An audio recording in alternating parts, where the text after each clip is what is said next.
everybody. We are back here on the Now Morning Show. We're having such a great time. And if you listen to the music in the background, you'll have an idea of who we're speaking to just now. Very well done, my friend Rockus, as usual. Yes. Nah, we need a good intro for Dion. Turn it up.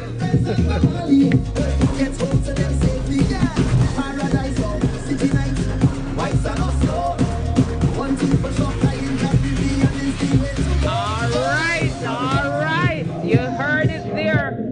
Flying Caribbean Airlines is the way to go. Well, is it? Well, we have Dion Legore, Head of Corporate Communications, here to talk to us about that. What has been happening with Caribbean Airlines? The 450 people, the retrenchment that is supposed to go on has not started as yet, as far as we're aware, but we know that the aircraft fleet has been cut, and we just wanted to check in to see how flights have been going. So good morning to you, Dion. Good morning, Natalie. Good morning to all of the hosts, your co-hosts in studio, and to your listeners wherever in the world they may be. Firstly, before we get to discussions, I would like to take the opportunity to wish the Islamic community happy Eid al-Adha. You know, today they celebrate that. So from Caribbean Airlines, we extend greetings to the Islamic community. And next in line to your question, the consultation process, Natalie, it continues, and we expect it to be concluded shortly. And the good news is that there is an expectation that our numbers will come in less than initially anticipated, which is welcome news. But I respect the process, so I would leave that to come to its own conclusion.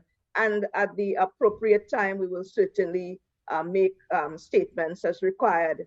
For now, as you're aware, the borders of Trinidad and Tobago reopened last Saturday, and a lot of our teams have been concentrating on that to ensure that our customers enjoy a safe and hassle-free travel experience.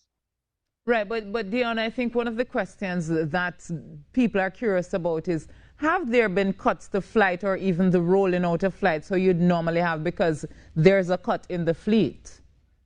Yes, there is, to your question. The correlation in terms of the cut to the fleet, yes, that has something to do with it. But more significantly, the cuts have to do with the fact that the expected demand for this period is actually down globally.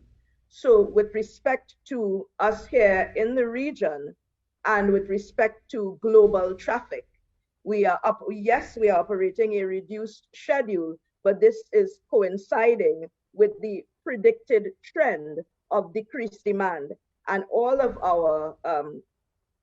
the projected traffic for this period is coming in as we had anticipated, which is a softening of the market because of the pandemic.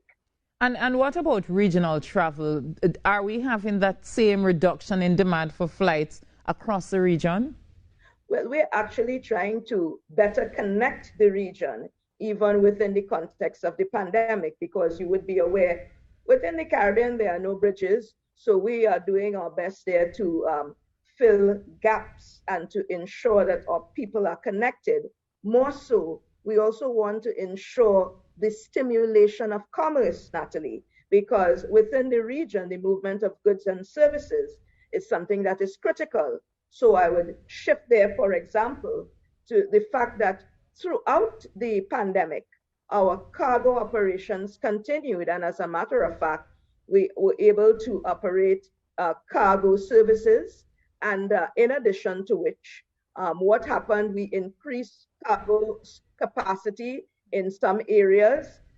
In addition to that, we were able to heavily support the COVID efforts by way of cargo, by using our cargo movement to transport PPE and other essential items that were critically needed throughout the region.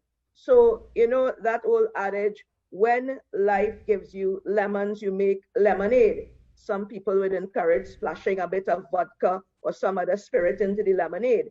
But at the time of this pandemic, really, amidst all of the challenges, I have to give credit to the resilience of the Caribbean people as a whole, and to some levels of innovation that have arisen as a result. Right. So Caribbean Airlines has definitely helped with the connectivity and also even, getting necessary cargo from point A to point B. But I'm still asking about passengers. Has there been a reduction since the reopening of the borders and Caribbean Airlines moving in the region? Has there been a reduction for the demand, of flights from Caribbean Airlines? Yes, on some routes more than others, yes.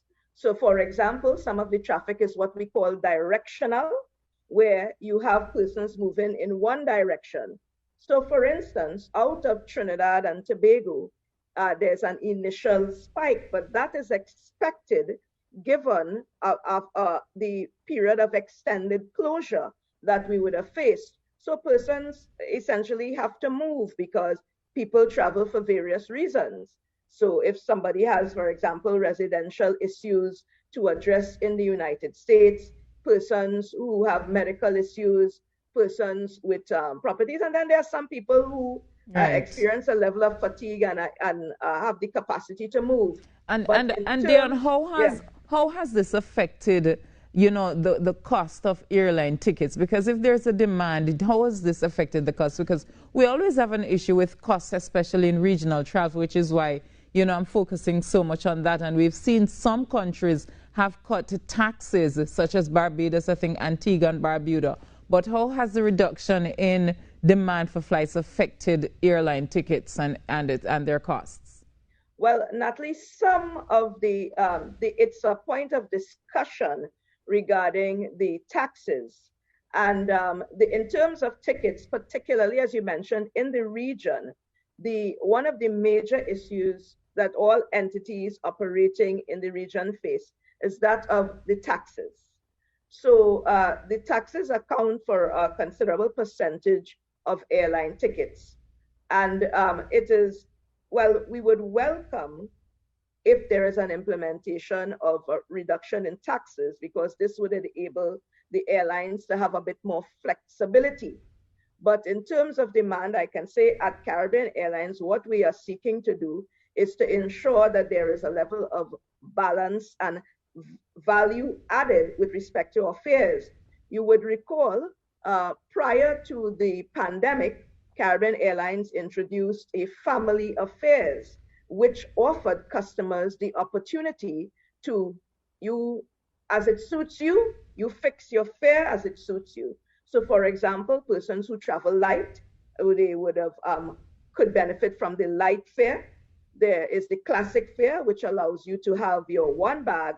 Then we have the economy flex fare. And in business class, we have the biz fare and the biz flex.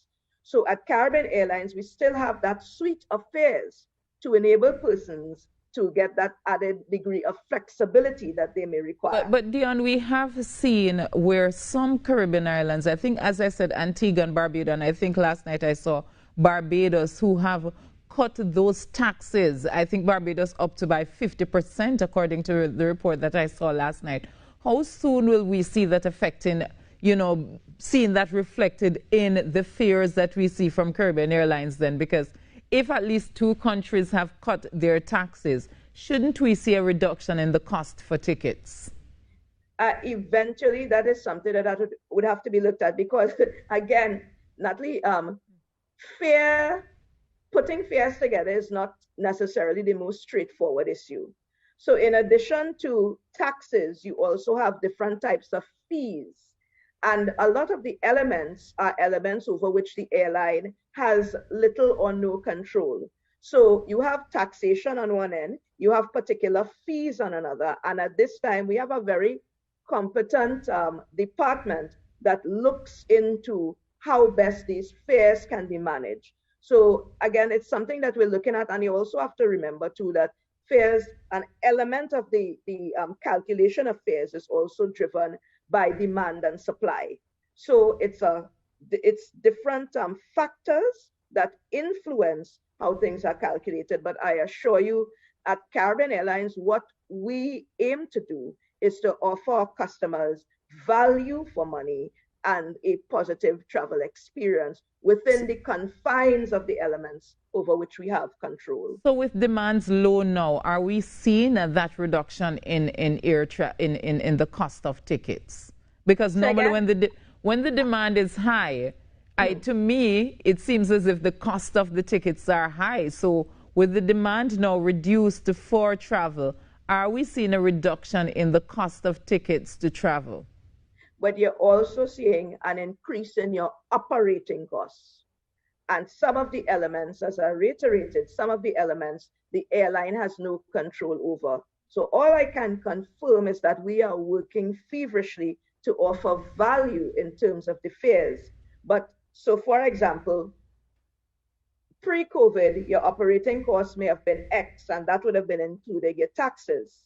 Within the COVID environment, there are now additional operating costs. So while you may have a pullback with respect to some taxes, again, you still have fees, and then you have add-ons with respect to your operating costs. And those are not necessarily under the control of the airline. But there is, within the environment, or the best I can say, and the best I can say that is accurate, is that we are working to ensure that what is offered to our customers is good value within the confines within which we operate. And there are some situations that confine and restrict the level of flexibility that not only Caribbean Airlines has, but that airlines have in general. Then you're dealing with economies of scale as well. So it is actually, Natalie, it's a series of elements that contribute to the to ticket prices, to fares and ticketing, not just for us, but for the industry as it stands. You know, Dion, I know that with the reopening of the borders, Caribbean Airlines moving people from A to B. So I just wanted to speak a little bit about what happens in flight, because, you know, with a pandemic, how are we arranging? Do we still go with full capacity on the flights? You know, if you can seat, you know, 120, that you're still seating 120, or are we adding distance on flights? And do we still have in-flight meals where people have to remove their masks? Okay. So let me break the question up. In terms of capacity internationally, we operate as per loads. But let me preface all of that by saying that, Natalie, since the start of this pandemic, Caribbean Airlines has done all possible to ensure the safety and comfort of not only our customers, but our employees as well. So for example, the aircraft are equipped with what you call HEPA filters. And what those filters do, they extract, they keep the air circulating and extract any bacteria and viruses and so on. So you have one line of defense. Another significant line of defense is the fact that our aircraft are sanitized every day, multiple times per day. So on every leg that an aircraft operates, the aircraft are sanitized. In addition to that, one of the mandatory things is that persons must wear masks on board the Caribbean Airlines planes, except if you have to eat or drink. So mask wearing is mandatory. It is also mandatory to wear your mask at check-in when you walk through the airports, because of course, in many of the jurisdictions in which we operate, mask wearing is mandatory, and it certainly remains mandatory on board the aircraft. And I know that Caribbean Airlines is also, you know, helping with PCR tests. Talk to us about that if somebody needs a PCR test, you know. Yes, you can book your PCR test via the website. It's a very simple process. We have partnered with companies and with independent accredited labs in order to facilitate PCR testing. So all of the information, what we have done, Natalie, is to make the website like a one-stop shop. When you go to the Caribbean Airlines website, there are a number of things you can do. We have even worked with the government of Trinidad and Tobago, and our persons have put together a little tutorial with respect to how to use the TT Travel Portal Travel Pass. We were not asked to do this, but again, to ensure that our customers have a hassle-free experience. We put the tools in place to enhance and to enable that positive experience. So if persons go to the website, it is like a little one-stop shop at your fingertips, and you can, if you're traveling on day X, you can go up to, I think, 7 days before it kicks in. I stand to be corrected there, but you go to seek your appointment for your PCR test. Based on your location, you will be given a number of options with respect to the lab, and you select which lab suits you. And then that information, because it is an integrated portal, when the information, when the results are finalized, then it is shared with the respective stakeholders. So we're also looking at that sort of touchless travel experience, so our customers can feel at ease. In normal situations when persons are traveling, some persons are a little anxious.